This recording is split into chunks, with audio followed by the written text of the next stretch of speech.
Restrictive diets aren't realistic. As you may know, I'm in several practitioner groups where we talk about like case studies and stuff for clients that we're seeing that are experiencing extreme difficulties in their healing journey, and we help support each other come to best treatment protocols for each client. In this group,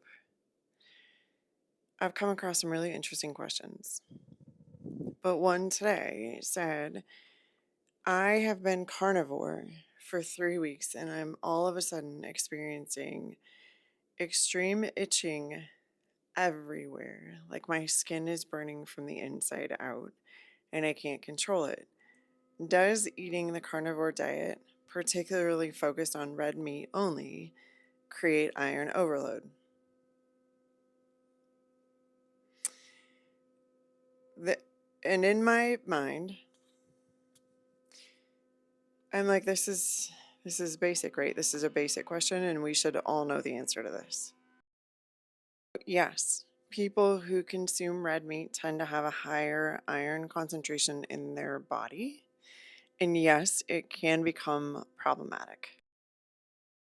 Well, it can happen particularly if you have the genetics that predispose you to something called hemochromatosis, which means that you have trouble clearing iron from the body and it builds up in the system and it can create autoimmune disorders and significant amounts of joint pain. But it can also create neuropathy or nerve pain.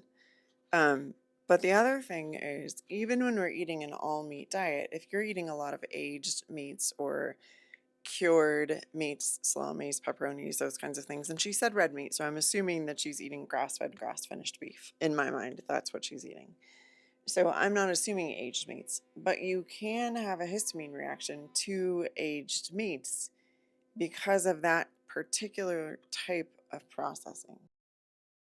That if you don't have the enzymes required or the hydrochloric acid required in the stomach and in the small intestine to break down all of those meats, and you don't have a good gut balance, which if you're eating only one type of food for a prolonged period of time, you don't have good gut bacteria. End of story.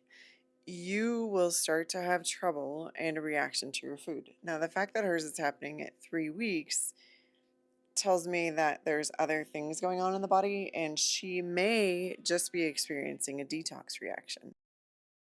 Something that starts happening to weeks or months in, it can also be a sign of a nutrient deficiency because all of those super restrictive diets create nutrient deficiencies as well, including carnivore.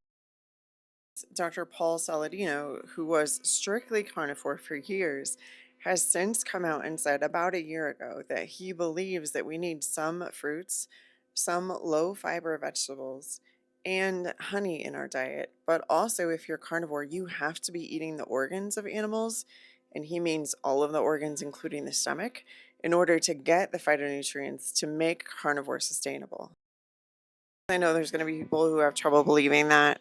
This is his TikTok, or sorry, his Twitter profile picture. Notice that there are fruits and vegetables in that picture, and he was strictly carnivore for, I believe, about 6 years.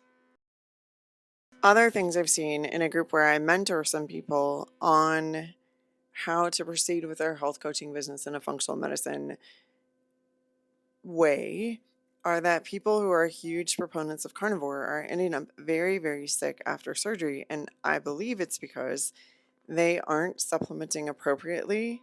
Just like we tell people who are vegan that they need to supplement because they can't get everything from plants, carnivores need to supplement because they can't get everything from meat unless they are eating, and no joke, you can go look at the research on this, the contents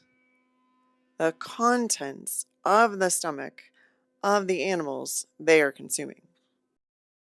Not only that, when your body's in a healing state, like you've just had surgery or you've had a significant illness that landed you in the hospital, you need extra calories in order to give the body enough fuel to heal, not just survive, but to heal. One of these groups who has been trying to recover from a surgery that she had 4 months ago. She's still not healed, and now her business is failing because she can't show up in her business because she doesn't feel well enough to get through the day and do basic things like take a shower. Restrictive diets are okay for short periods of time, around 28 to 42 days. And then you should move away from them and start adding things back in one at a time to see how they affect and impact your body. And this is true even in the program that I run for people to help reset their metabolism. For 6 weeks, we restrict things and then we start adding important things back in, like healthy fats, healthy vegetables. We see how their body reacts to specific grains that are still gluten free.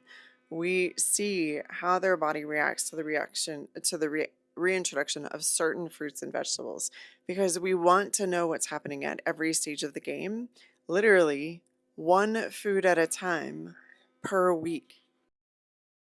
But carnivore or veganism, just like any other diet, you end up with deficiencies that then you have to supplement for. You can also end up with an overload of things that then you have to work around. Iron is one of those things in the carnivore diet, particularly for those who are eating a primarily red meat only carnivore diet. About like eating for your genetics out there, but since most of you I know have not had your genetics tested and you would still have no idea what to do, the Mediterranean diet is still the healthiest diet in the world, next to the diet consumed by the Okinawans in Japan.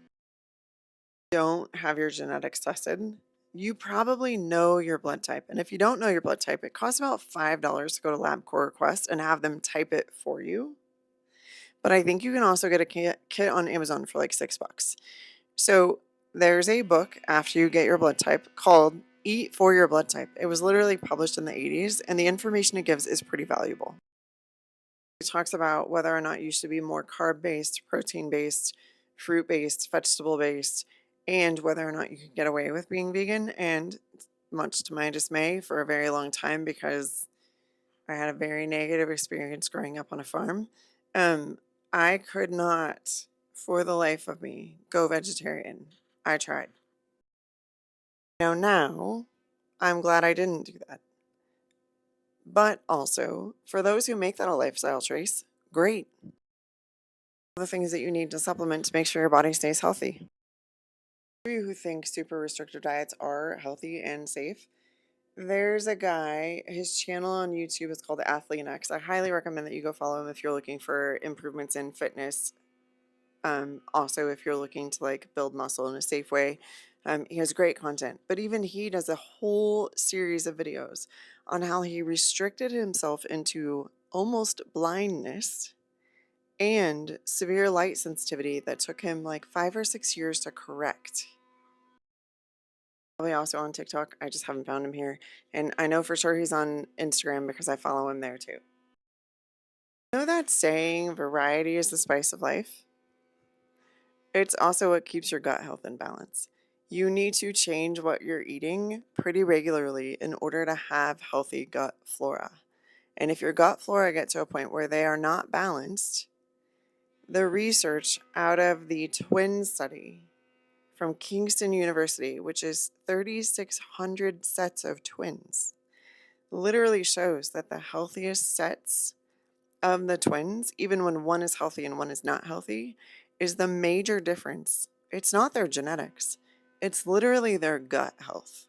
So if you need variety to improve the health of your gut, why would you eat the same thing every day? General take on food. Look at it as, is this for entertainment? Is this for nourishment? Or is this out of boredom? If it's out of boredom, what else could I do instead? If it's for entertainment, do I want to place a limit on myself? If it's for nourishment, what benefit is it giving me? And then don't associate any guilt with it. Honest. It won't help you. In the long term, that will only sabotage you. If you want someone who is super knowledgeable about different nutrition plans and how to help you obtain your best optimal vitality in your health plan, click the link below.